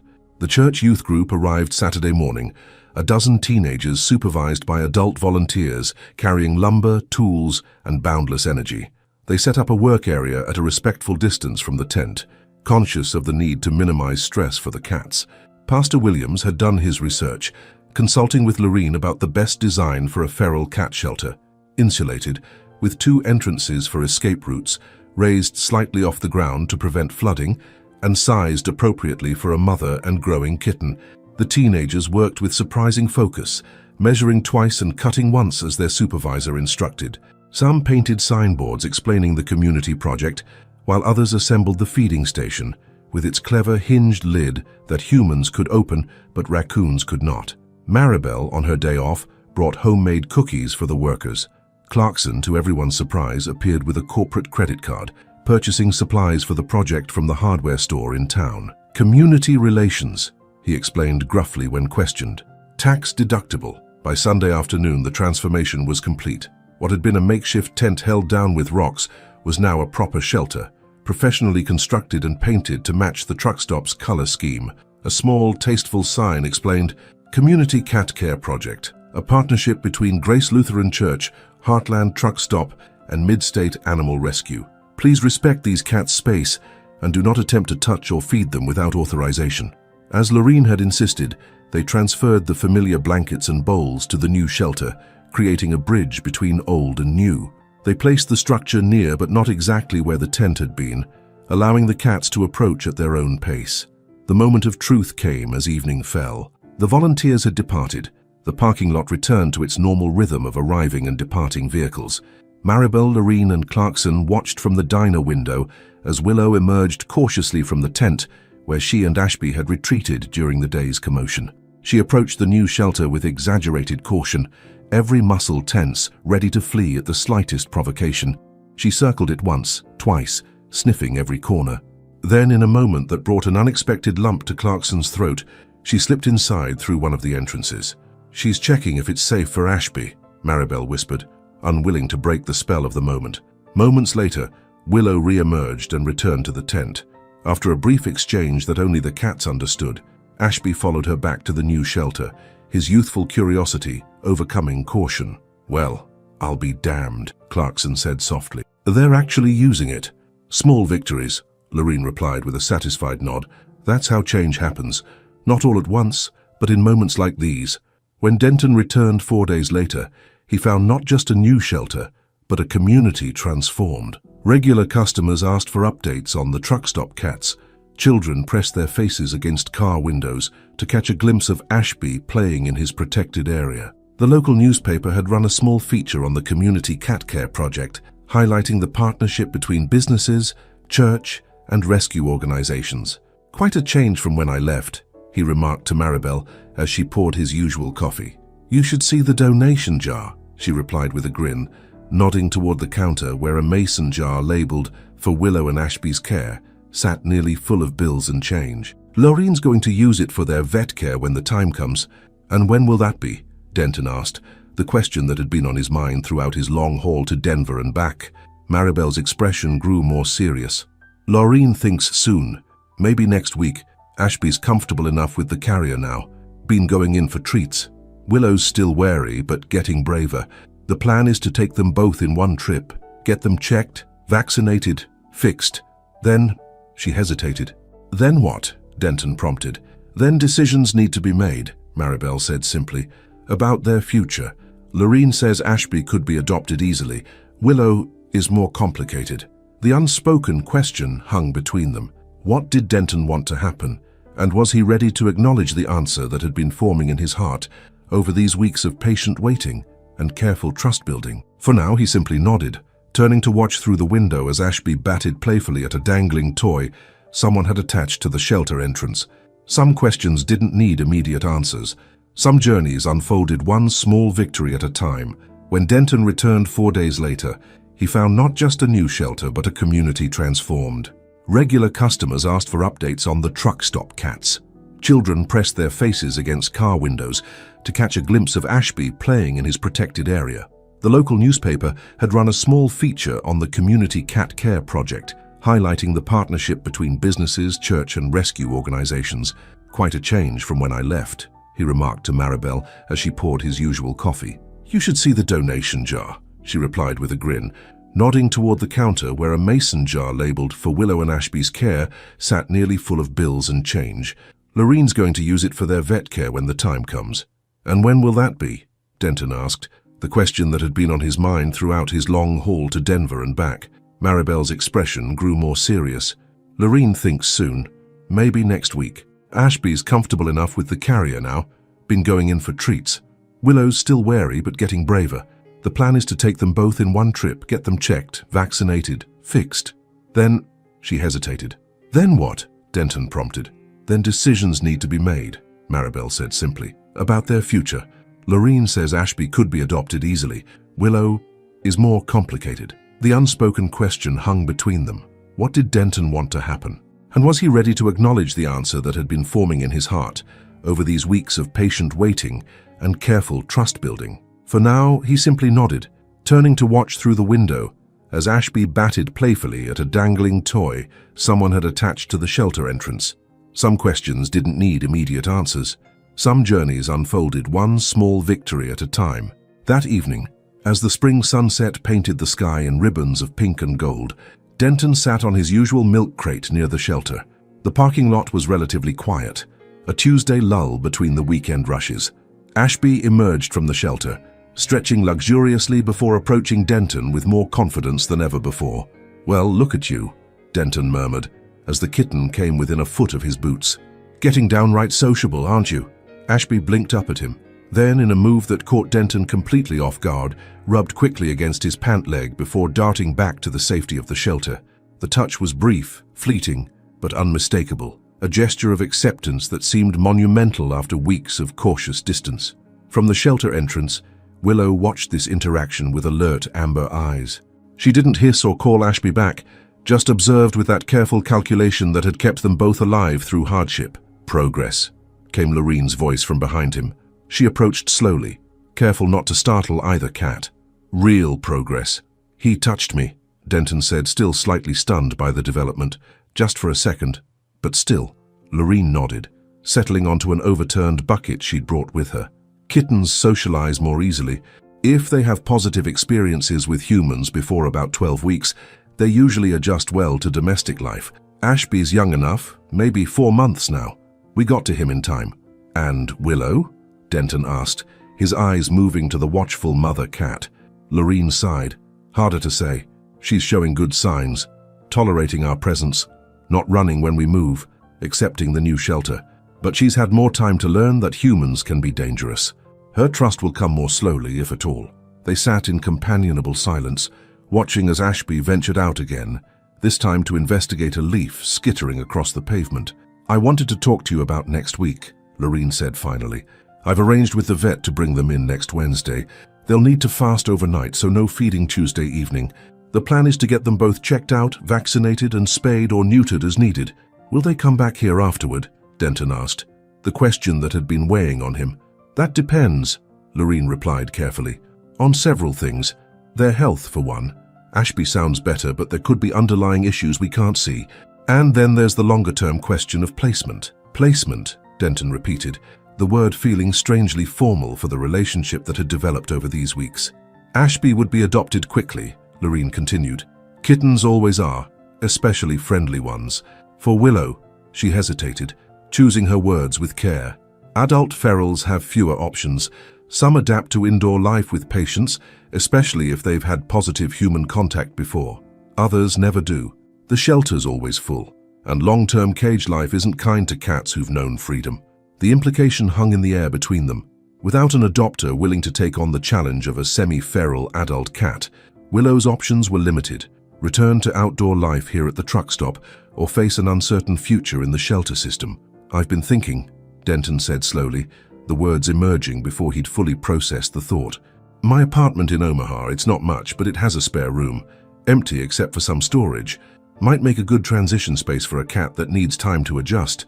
Quiet, contained, safe. Lorene's eyes softened with understanding. Are you saying what I think you're saying, Denton? He looked away, suddenly self-conscious. I'm on the road 5 days a week. Not home enough for a regular pet. But maybe, for a cat that needs space anyway. That doesn't want constant attention. Might work out for both of us. Both cats? Lorene asked gently. Or just Willow? Denton hadn't considered this aspect. The thought of separating the mother and kitten, after all they'd been through together, felt wrong somehow. Yet Ashby was young, adaptable, deserving of a home where he could receive the affection and play that kittens thrived on. I don't know, he admitted. Hadn't thought that far ahead. Lorene nodded, understanding. No need to decide everything today. Let's get them through their vet visit first.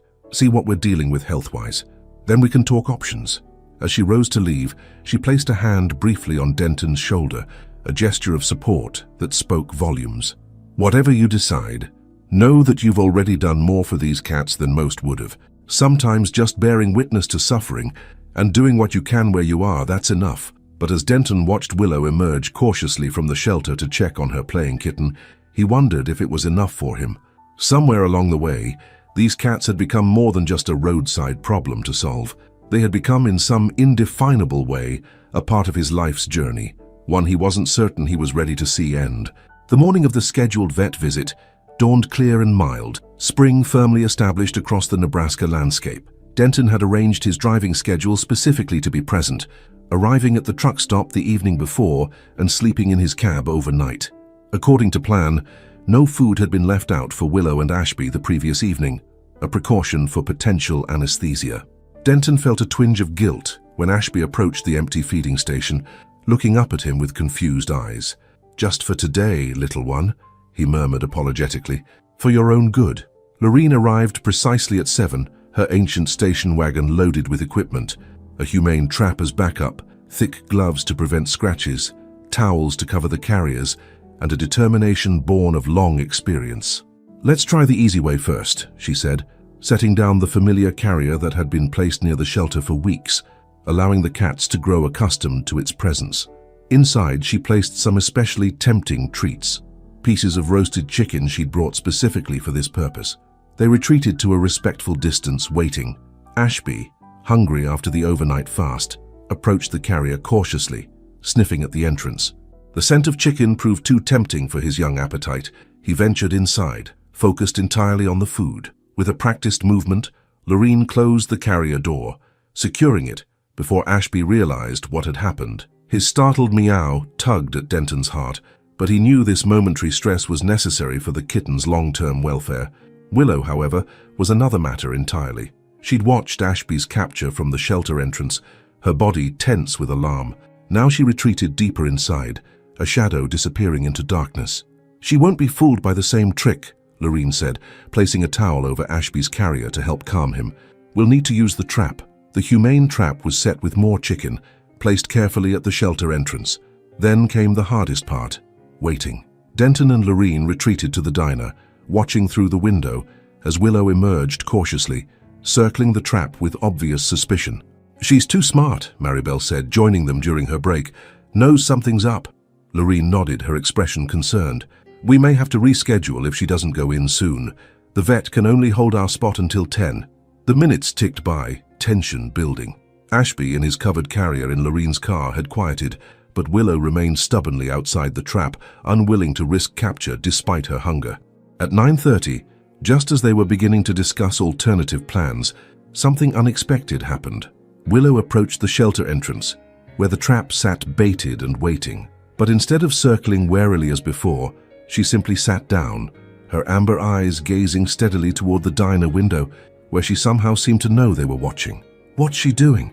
Maribel whispered, though there was no way the cat could hear her through the glass. "I think," Lorene said slowly, wonder creeping into her voice, "she might be making a choice." As they watched, Willow rose, stretched deliberately, and then, to their collective astonishment, walked directly into the trap. The mechanism triggered, the door closing behind her with a soft click. "She knew," Denton said, his voice rough with emotion. "Somehow she knew what we needed her to do." "Animals understand more than we give them credit for," Lorene replied, already moving toward the door, "especially mothers protecting their young." They worked quickly, covering Willow's trap with a towel to reduce her stress, loading both containers into Lorene's car with careful movements. Willow remained silent, but Denton could see her eyes through the mesh of the trap, alert, watchful, but somehow resigned, as if she had calculated the risks and made her decision. The drive to the veterinary clinic passed in tense silence. Lorene had explained the process. Both cats would be examined, vaccinated, and prepared for spay and neuter surgery. They would remain overnight for observation, then decisions would need to be made about their next steps. In the clinic parking lot, before unloading the carriers, Lorene turned to Denton with a serious expression. "I need to know your intentions now before we proceed. Are you considering adopting either or both of these cats? It will affect the paperwork, the microchipping, everything." The moment of choice had arrived sooner than Denton had expected. He stared out the windshield, thinking of his solitary apartment, his days on the road, the structured independence of his life. Taking on responsibility for another living being, especially one as complicated as Willow, would change everything. Yet in these weeks of patient waiting, of small victories and quiet breakthroughs, something had shifted inside him. The walls he'd built around his life, designed to keep complications at bay, now felt more like barriers keeping something essential out. "Yes," he said finally, the word emerging with unexpected certainty. "Both of them. If they'll have me." Lorene's weathered face creased into a smile. "It won't be easy, especially with Willow. She may hide for weeks, may never be a lap cat, may always keep part of herself separate." "I understand," Denton replied, and he did. In Willow's wary independence, in her fierce protection of her own boundaries, he recognized something of himself. Perhaps that was why her trust, partial though it might be, felt so precious, because he knew the cost of offering it. "Then let's get them inside," Lorene said, reaching for the door handle, "and start the next chapter of this story." The veterinarian, Dr. Matthews, was a petite woman with efficient movements and kind eyes behind practical glasses. She examined Ashby first, confirming what they had suspected. He was approximately 4 months old, underweight but otherwise healthy, with no lingering issues from his earlier respiratory infection.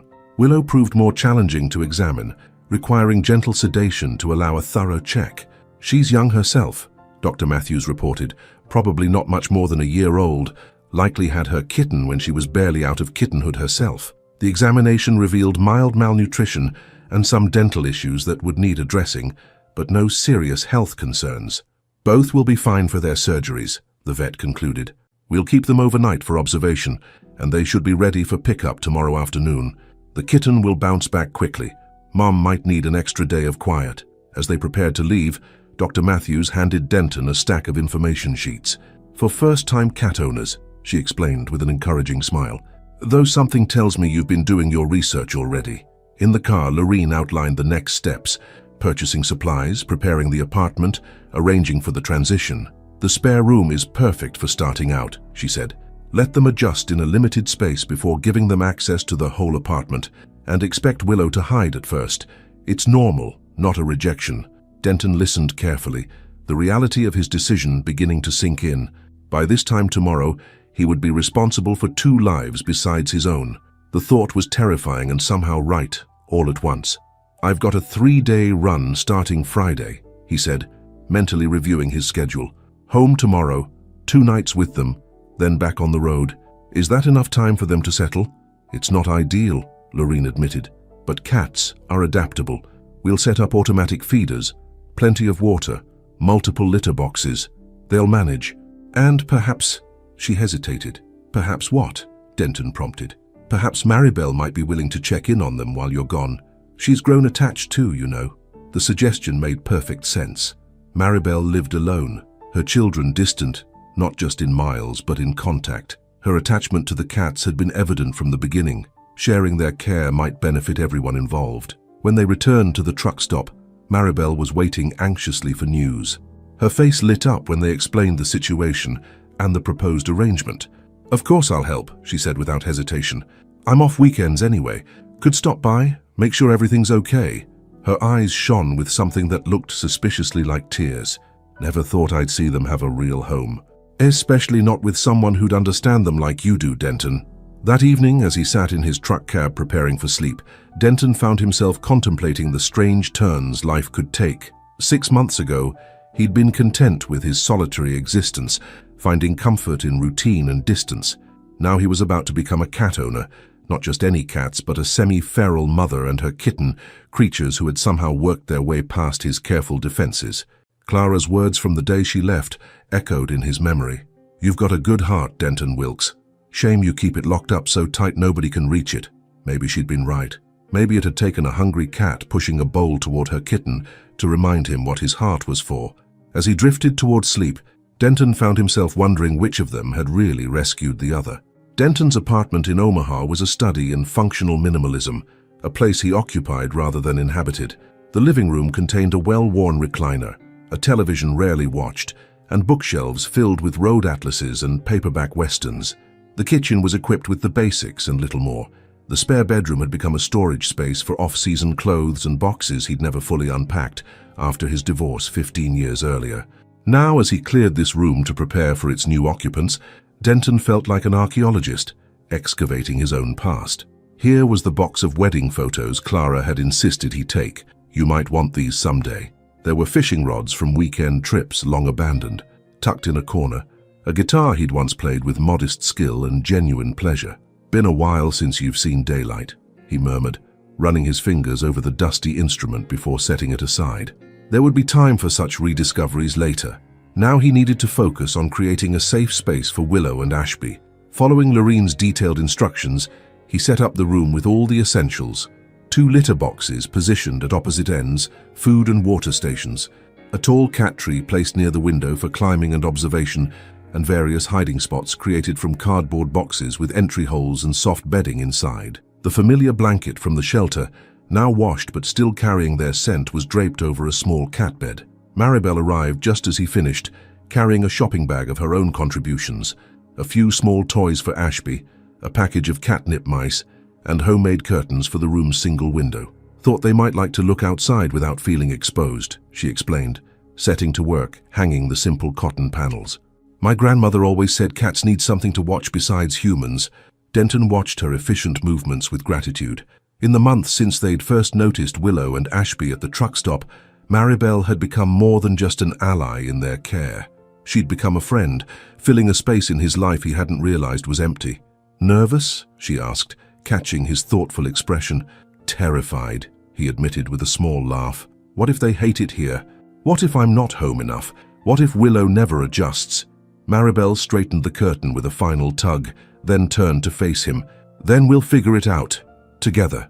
That's what we've been doing all along, isn't it?" Her simple confidence steadied him. Yes, that was exactly what they'd been doing. Solving problems as they arose, adjusting expectations, finding ways forward when the path wasn't clear. This was just another step in that journey. The drive to the veterinary clinic felt both longer and shorter than it should have been.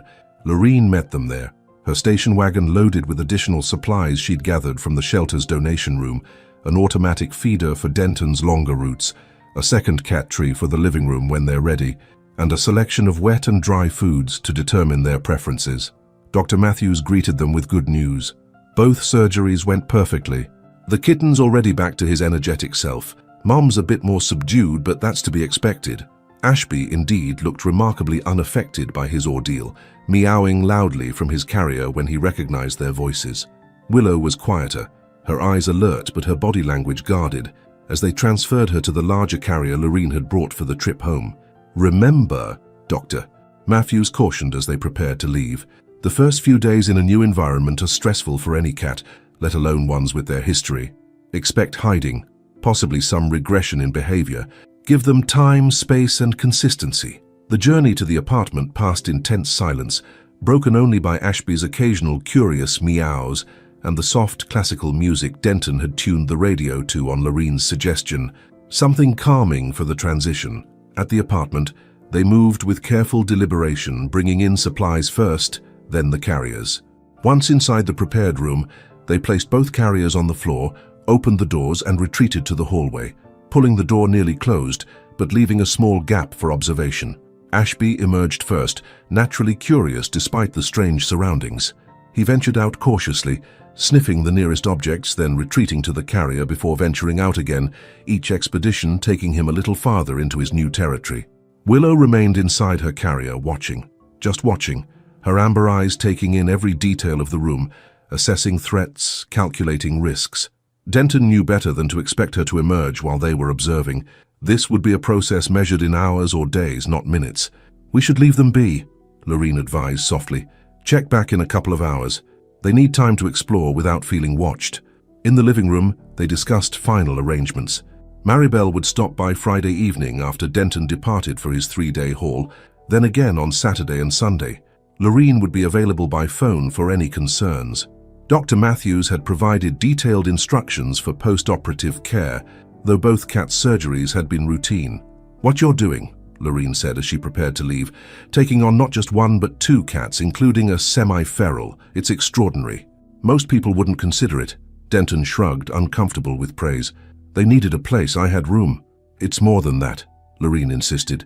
"It's about seeing value in creatures others might overlook, recognizing that difficult doesn't mean unworthy."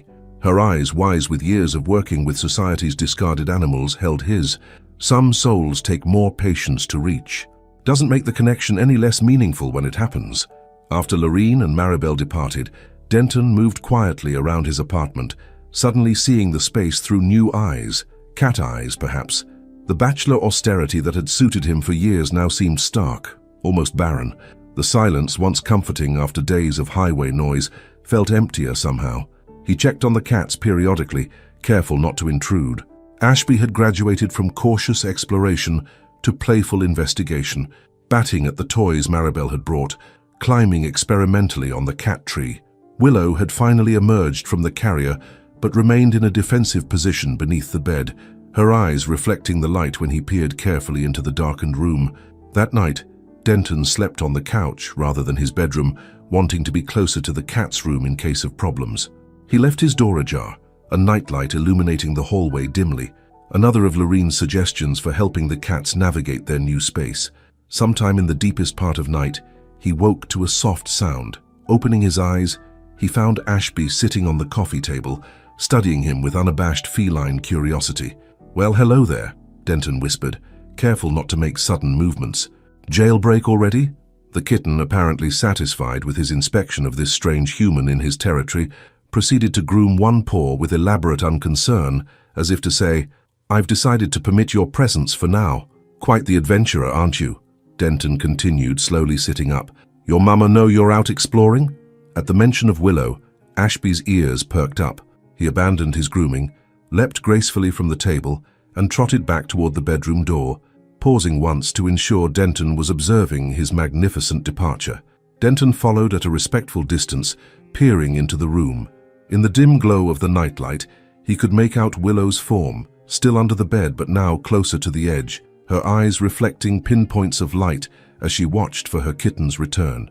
Ashby rejoined her with a chirping meow that seemed to communicate all was well in the wider world. Denton withdrew, giving them privacy for whatever cat conversations might follow. The next day established the pattern of their new coexistence. Denton spent much of his time in the living room, reading or quietly playing the rediscovered guitar, leaving the cat's room door ajar. Ashby made regular excursions out to investigate this strange new human in his domain, growing bolder with each visit. Willow remained under the bed, emerging only when Denton was absent to use the litter box or eat from the food bowl. By evening, Ashby had progressed to allowing brief touches, a finger extended for sniffing, then a gentle stroke along his back that produced a startled look, followed by a tentative purr. Denton felt ridiculously accomplished at this small victory. Packing for his 3-day route the next morning, Denton felt an unexpected reluctance to leave. He'd arranged everything according to Lorene's instructions: automatic feeder programmed, fresh water in multiple bowls, litter boxes clean, toys refreshed.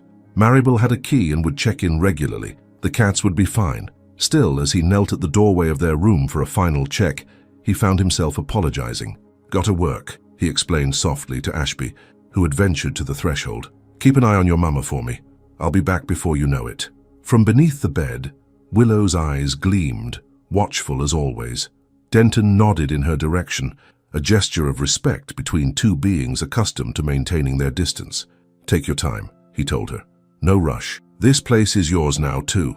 As he shouldered his duffel bag and headed for the door, Denton realized something had shifted. His apartment, for years simply a place to store his belongings between journeys, now felt like something he was leaving behind rather than merely departing. Not quite a home perhaps, but no longer just a stopping place either. Out on the highway, as miles unspooled beneath his wheels, Denton found his thoughts returning to the apartment, to Ashby's adventurous spirit and Willow's cautious vigilance. For the first time in years, his destination at the end of this hall would not be merely a place, but creatures who, in their own feline way, might actually notice his return. It was a strange feeling, this tug of connection. Not unpleasant, just unfamiliar after so long without it. Like a muscle long unused, suddenly called back into service, tender, a bit awkward, but remembering its purpose. 3 days on the road stretched into 4 when an unexpected mechanical issue delayed Denton in Kansas City. He called Maribel from the repair shop, explaining the situation. "Don't worry about a thing," she assured him, her voice warm through the phone connection. "The cats are doing fine. I'll stop by again this evening and tomorrow morning if needed." "Ashby still exploring?" Denton asked, trying to sound casual rather than oddly homesick for creatures he'd officially lived with for less than a week. "Like he owns the place," Maribel laughed. "Found him on your kitchen counter this morning supervising my coffee making. Very helpful. Offered lots of advice." "And Willow?" The question that really mattered. A slight hesitation, still cautious. "Stays under the bed when I'm there, but I can tell she's been out. Food disappears, litter box gets used. She's adjusting in her own way, on her own timeline." When Denton finally arrived home, it was past midnight, nearly 5 days since he'd left. He entered quietly, setting down his duffel bag with care, mindful of sleeping cats. The apartment felt different somehow, no longer the empty shell he'd departed days earlier. Small signs of life were everywhere. A toy mouse in the hallway, a few scattered bits of litter tracked from the cat room, the subtle sense of other beings sharing the space. He checked the cat room first, expecting to find both occupants asleep. Instead, he found only Willow curled on the cat bed rather than under it, progress in itself. She opened her eyes at his entrance, the amber glow assessing him with neither welcome nor hostility, merely acknowledgement. "Where's your boy?" Denton whispered, glancing around the room. As if in answer, a soft thump came from the direction of his bedroom. Following the sound, Denton discovered Ashby sprawled in the center of his bed, claiming the territory in his absence. "Making yourself comfortable, I see," Denton remarked, unable to suppress a smile at the kitten's audacity. Ashby chirped in response, stretching luxuriously before rising to greet him with a headbutt against his extended hand. The casual affection, offered so freely by a creature who had once hidden at the mere sight of humans, felt like a gift beyond measure. The next few weeks established a rhythm to their shared existence. Denton's routes took him away for 3 or 4 days at a stretch, but he found himself hurrying home rather than lingering on the road as he once had. Maribel continued to check in during his absences, her visits becoming as much social calls as cat-sitting duties. Ashby blossomed into a confident, affectionate cat who treated the entire apartment as his personal playground. He developed favorites: the sunny spot on the living room carpet in the afternoon, the high perch on the cat tree where he could supervise all household activities, and most frequently whatever space Denton happened to occupy. Willow's progress was slower, more measured. She gradually expanded her territory beyond the spare room, venturing into the living room during quiet evenings when Denton sat reading or watching television.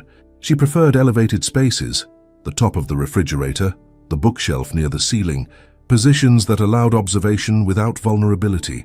Direct interaction remained limited. She would accept food from Denton's hand if Ashby demonstrated it was safe first, would blink slowly at him from her perches in that feline gesture of trust, would occasionally even cross the room while he was present, rather than waiting for him to leave. Small victories, all of them, but meaningful in the context of her history. One evening, as spring deepened towards summer, Denton sat in his recliner playing his rediscovered guitar. The instrument had become a regular part of his home routine, old skills gradually returning with practice. Ashby, as usual, had claimed a spot on the arm of the chair, occasionally batting at the strings when Denton's fingers came too close to his domain. Absorbed in the music, Denton didn't immediately notice Willow's approach. She moved silently from her perch on the bookshelf, descending to the floor, then cautiously crossing the open space of the living room, a journey she typically made only when she thought no one was watching. Ashby noticed her first, his ears perking up in greeting. Only then did Denton become aware of her presence, careful not to interrupt his playing, lest the broken spell send her retreating. With deliberate slowness, never looking directly at Denton, Willow approached the chair. She paused, seeming to consider her options, then, in a move that left Denton breathless with its significance, jumped lightly onto the far end of the chair's wide arm, positioning herself just beyond arm's reach, but definitely sharing his space. For nearly 10 minutes this tableau held, Denton playing softly, Ashby purring on one arm of the chair, Willow perched watchfully on the other. No touch was exchanged, no direct acknowledgement made, but something profound had shifted in their relationship. When the phone rang, shattering the moment, Willow disappeared in a grey flash. But the bridge had been crossed. A choice had been made, a boundary redrawn. Maribel, arriving the next day for coffee and what had become a regular chat, listened to Denton's account of the evening with understanding. "Reminds me of my father after he came back from Vietnam," she said thoughtfully. "Couldn't stand to have people behind him. Always sat with his back to the wall. Took years before he'd let anyone touch him without flinching. My mother just worked around it. Never pushed, let him set the pace." "Did he get better?" Denton asked, curious about this glimpse into Maribel's past. "Different, not better," she corrected gently. "He learned to manage it, to trust the people who proved trustworthy. Never became the man he was before, but found a way to be happy with who he'd become." She smiled, watching Ashby bat a toy mouse across the kitchen floor. "Like Willow, she'll never be a lapcat, probably, but she's finding her way to be comfortable on her own terms." As summer arrived in full force, bringing Nebraska heat that shimmered above the pavement, life in the apartment settled into comfortable patterns. Denton's roots continued, but he found himself negotiating for schedules that brought him home more regularly. The dispatcher, a mother of 3 herself, seemed to understand without requiring explanation. "Got responsibilities now, huh?" she said with knowing amusement. "About time, Wilkes. Been a lone wolf too long." Ashby grew from kitten to young cat, his playfulness maturing into a confident curiosity about the world. Denton installed a window perch in the living room, where both cats could observe the neighborhood below, birds at the feeder he'd mounted, children playing in the courtyard, the rhythm of a world they experienced now from safety. Willow's progress continued in small increments. She began sleeping on Denton's bed, at the foot, far from his pillow, and only when Ashby was already there, but present nonetheless. She would accept treats directly from his fingers, would sometimes even seek him out when he returned from a long haul, approaching within a few feet as if checking that he had indeed returned safely. One particularly hot July evening, as Denton dozed in front of the television's blue glow, he felt a weight land softly on the arm of his recliner. Expecting Ashby, he kept his eyes closed, not wanting to startle the cat. But the weight was different, more hesitant, the presence somehow more deliberate. Slowly, barely breathing, Denton opened one eye just enough to confirm what his instincts told him. Willow had settled on the arm of his chair, closer than she'd ever voluntarily come before. She sat perfectly still, tail wrapped neatly around her paws, watching the television with apparent interest. For nearly 20 minutes they remained this way, Denton pretending sleep, Willow maintaining her careful vigil at his side. Then, in a moment that seemed to stop time itself, she slowly, deliberately leaned over and touched her nose to his sleeve.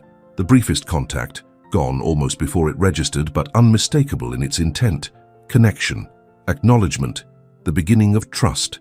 Denton continued his charade of sleep, but inside, emotion welled up with surprising force. This small gesture from a creature who had every reason to fear humans felt monumental, a gift freely offered after months of patient waiting. The next morning, when he shared the experience with Maribel over their now ritual Saturday coffee, she understood its significance immediately. "Breakthrough," she said, her face lighting up. My mother would say she's finally decided you're part of her family. Not sure I'd go that far, Denton demurred, embarrassed by how much the small interaction had affected him. Just a little less afraid, maybe. Maribel shook her head, seeing through his attempt at casualness. Don't minimize it. For a cat like Willow, that's like throwing you a parade. She's telling you she's choosing to trust you. As summer deepened, so did the bonds forming in this unlikely household. Denton found himself taking photos of the cats with his seldom-used phone camera, occasionally sharing them with Lorene or showing them to Maribel. He installed a second cat tree in the living room, bought a collection of interactive toys that he rotated to maintain interest, even rearranged his bookshelves to create more elevated pathways for Willow's preference for heights. His apartment, once Spartan to the point of emptiness, now showed unmistakable signs of being inhabited. Cat beds in sunny spots, toys tucked under furniture edges, the occasional tuft of fur on the couch cushions. Without consciously intending it, Denton had created not just a shelter for 2 rescued cats, but a home for himself as well. September brought cooler temperatures and an unexpected invitation. The church that had helped with the cat shelter at the truck stop was holding a special service honoring community volunteers, and Pastor Williams had specifically asked if Denton, Maribel, and Lorene would attend to be recognized for their work with Willow and Ashby. They're making it into a whole thing, Maribel explained, showing Denton the church bulletin. Going to raise money for spay-neuter services for other community cats. They're calling it the Willow Project. Denton shifted uncomfortably at the thought of public recognition. Not sure I'm up for being paraded in front of a congregation. It's not about us, Lorene pointed out when consulted by phone. It's about raising awareness for other cats in similar situations, using Willow and Ashby's story to help more animals. Put that way, Denton found it harder to refuse. And so on a crisp Sunday morning, he found himself dressed in his one good shirt and clean jeans, sitting between Maribel and Lorene in a pew near the back of Grace Lutheran Church. Pastor Williams's sermon focused on stewardship and compassion, using the story of the mother cat who pushed food to her kitten as a modern parable about sacrifice and love. Sometimes the greatest examples of divine qualities come to us through the most unexpected messengers, he told the congregation. A stray cat at a truck stop reminds us what it means to put others first, to protect the vulnerable, to sacrifice for those we love. When he called the 3 of them forward to be recognized, Denton felt a mixture of embarrassment and unexpected pride. The congregation's warm applause wasn't just for them, he realized, but for the spirit of community that had formed around 2 cats in need, the church youth group who built the shelter, the parishioners who donated supplies, the truckers and diner patrons who contributed to the care fund. The cats are doing well in their new home, Pastor Williams announced, and today we're launching the Willow Project to help other community cats receive the care they need. He gestured to a display in the fellowship hall, where photos of Willow and Ashby, some from the truck stop days, others more recent ones Denton had shared with Lorene, told their story from desperate survival to comfortable adoption. After the service, as congregation members approached to ask questions about the cats and the project, Denton found himself unexpectedly comfortable sharing their journey. He described Willow's careful calculations, Ashby's growing confidence, the small victories that marked their progress from feral to family. Never thought I'd be a cat person, he admitted to an elderly couple who'd been particularly generous in their donation to the project. Always on the road never seemed practical. Sometimes the best parts of life are the impractical ones, the woman replied with a knowing smile. The complications we didn't plan for that end up giving life its meaning. Driving home afterward, Denton contemplated her words. His life had certainly become more complicated since that autumn evening when he first spotted Willow pushing the bowl toward Ashby. He now planned his routes around being home regularly, maintained daily phone contact with Maribel during longer hauls, spent money on cat supplies that would have once seemed frivolous. Yet with these complications had come connections, to the cats certainly, but also to Maribel and Lorene, to the church community, to his own apartment transformed into a home. The walls he'd built around his life had not come crashing down dramatically. Rather, they had been gently, persistently eroded by the presence of creatures who needed him, but also somehow had given him something he hadn't known he was missing.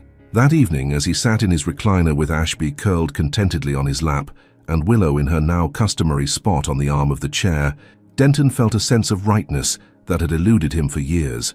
Not perfect happiness, life was too complicated for that, but a settled peace, a feeling of being exactly where he was meant to be. Willow, sensing his gaze, turned her amber eyes toward him. Slowly, deliberately, she blinked, that feline gesture of trust and affection. Then, in a move that still surprised him despite its increasing frequency, she extended one paw to briefly, lightly touch his arm before withdrawing again to her own space.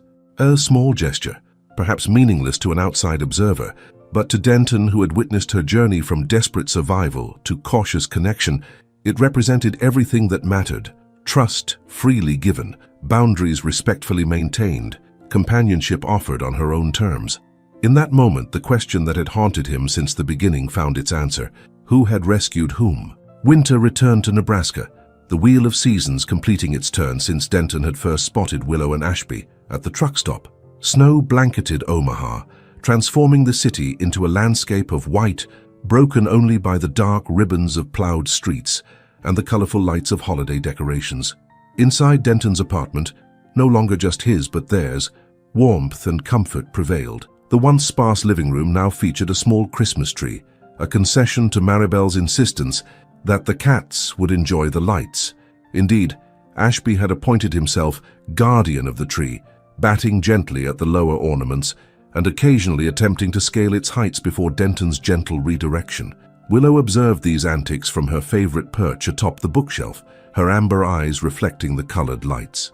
At 15 months, she had filled out into a sleek, healthy cat, her once matted fur now a soft gray coat that Denton brushed weekly, one of the few handling routines she tolerated with something approaching enjoyment. The past year had brought changes for all of them. Denton had negotiated a regional route that kept him closer to home, sacrificing some income for more regular hours. The compromise meant more nights in his own bed and fewer long absences from the cats.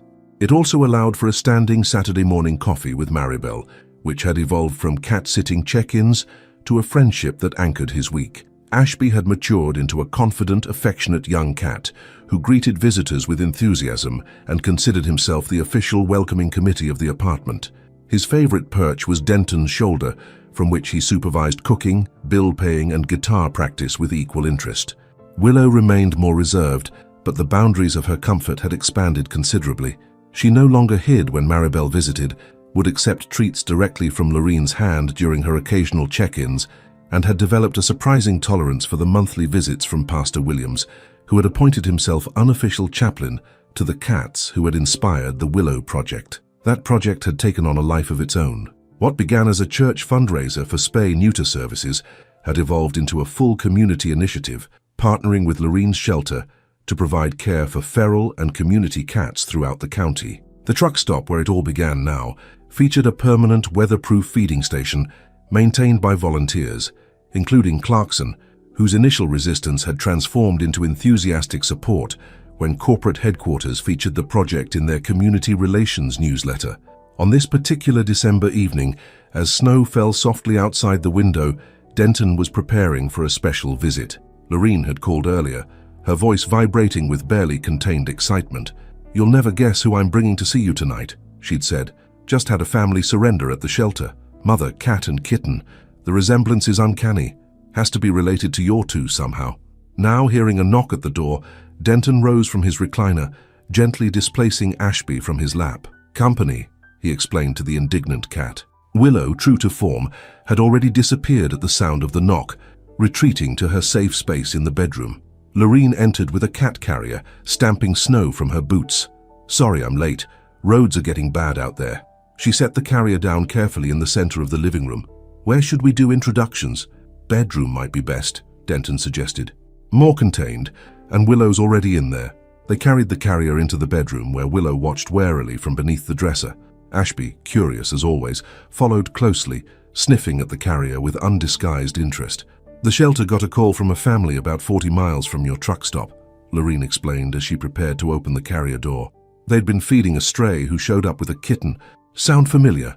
She opened the carrier, and after a moment's hesitation, a slender gray cat emerged, the image of Willow but younger, her movements possessing the same deliberate caution. Behind her came a small orange kitten, bold where his mother was cautious. "Mother's about 10 months old," Lorene said softly. "Too young to be having kittens herself, but here we are." Has to be from Willow's line. Maybe a daughter from an earlier litter before Ashby.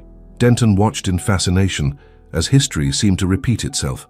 The young mother cat positioned herself between her kitten and the perceived threat, her body language a mirror of Willow's defensive posture from those early truck stop days. What happened next, however, was entirely unexpected. Willow, who typically retreated further when confronted with new situations, emerged slowly from beneath the dresser. She approached the newcomers with careful steps, her attention focused entirely on the young mother cat.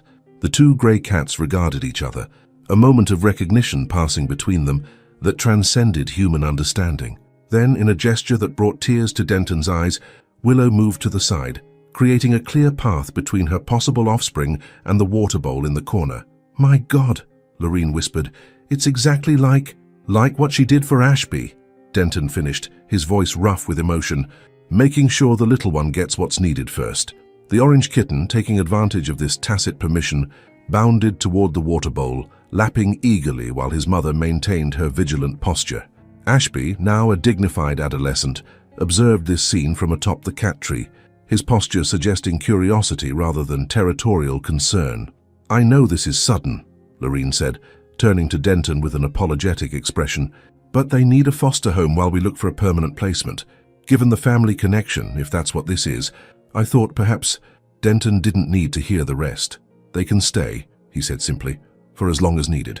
The integration of the new cats, temporarily named Maple and Rusty, proceeded with surprising smoothness. Willow, who had never shown maternal behavior toward other cats since Ashby's maturation, seemed to recognize something in Maple that transcended ordinary feline relations. She allowed the younger mother to share her elevated spaces, showed her the sunny spots in the apartment, and demonstrated by example which humans could be trusted and which interactions were safe. Maribel, arriving for their Saturday coffee and finding not 2 but 4 cats in residence, laughed with delight. "Full house now, Denton. Better watch out or you'll end up with a dozen." "Just fostering," he insisted, though his tone lacked conviction. Already, Rusty had claimed a spot on his shoulder opposite Ashby's preferred perch, creating a comical, balanced effect that Maribel had photographed for the Willow Project's social media page.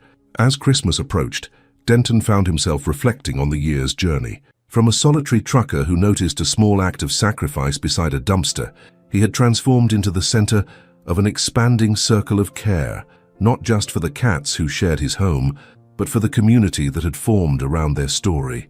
The Willow Project had helped dozens of community cats receive medical care. The truck stop's feeding station had become a model for other locations along the interstate. Pastor Williams regularly incorporated lessons about compassion for all creatures into his sermons, often using Willow and Ashby's story as illustration. On Christmas Eve, as snow continued to fall outside, Denton's apartment filled with unexpected guests. Maribel arrived first, bearing homemade cookies and small gifts for the cats. Lorene followed, accompanied by Pastor Williams and his wife, who brought a casserole and holiday cheer. Even Clarkson made an appearance, stopping by briefly on his way to family dinner, leaving cat treats and awkward good wishes. As they gathered in the living room, now featuring not just the Christmas tree, but also comfortable seating acquired over the year for human visitors, Denton surveyed the scene with quiet amazement. Ashby and Rusty played beneath the tree, while Maple watched from a safe distance. Willow, in a rare display of social comfort, remained on her usual perch rather than retreating to the bedroom. "Quite a change from last Christmas," Maribel observed, settling beside Denton on the new sofa. "Remember, just you and the cats, and Willow still hiding whenever anyone knocked." Denton nodded, the contrast striking him forcefully. Last Christmas had been quiet, contained, not unhappy, but isolated in a way he had once preferred.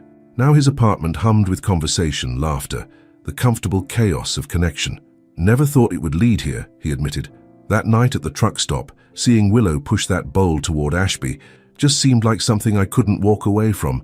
Didn't expect it to change everything." "Small acts often do," Pastor Williams commented, overhearing. "That's the miracle of compassion. It expands, touches others, creates ripples we never anticipated." Later, after the guests had departed and the apartment returned to quiet, Denton sat alone in the glow of the Christmas tree lights. Not truly alone, though. Ashby curled on his lap, Rusty played with a new toy nearby, and Maple had cautiously claimed a corner of the couch. Willow, as was her custom, occupied the arm of his chair, maintaining her preferred balance of closeness and independence.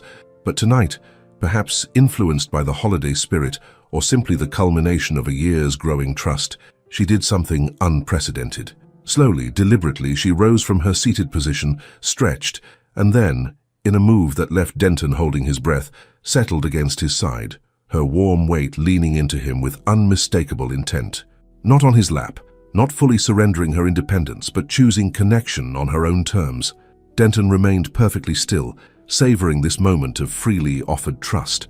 After a few minutes, he cautiously raised one hand and, with gentle movements, stroked the top of Willow's head. She accepted this touch without flinching, even leaning slightly into his hand before resuming her self-contained posture. Through the window, snow continued to fall, each flake unique yet part of a blanket that transformed the world. Inside, in the warm glow of colored lights, a similar transformation had taken place, not sudden and dramatic, but gradual, persistent, built of small moments and countless choices. The story that had begun with a mother cat's sacrifice beside a dumpster had expanded to encompass not just rescue and shelter, but a community of care that extended far beyond what any of them could have imagined. Lives had been changed, connections formed, a ripple effect of compassion spreading outward from that single observed moment. As Denton watched the snow fall, Willow warm against his side, he understood what Lorene had meant all those months ago. Sometimes the greatest gifts come from the most unexpected sources. Sometimes the act of witnessing another's courage opens doors within ourselves we never knew existed. The question that had haunted him, who had rescued whom, no longer needed an answer. They had rescued each other, all of them, forming a circle of care that continued to expand with each new connection. Outside, the snow fell on a world transformed not by grand gestures, but by small, persistent acts of compassion.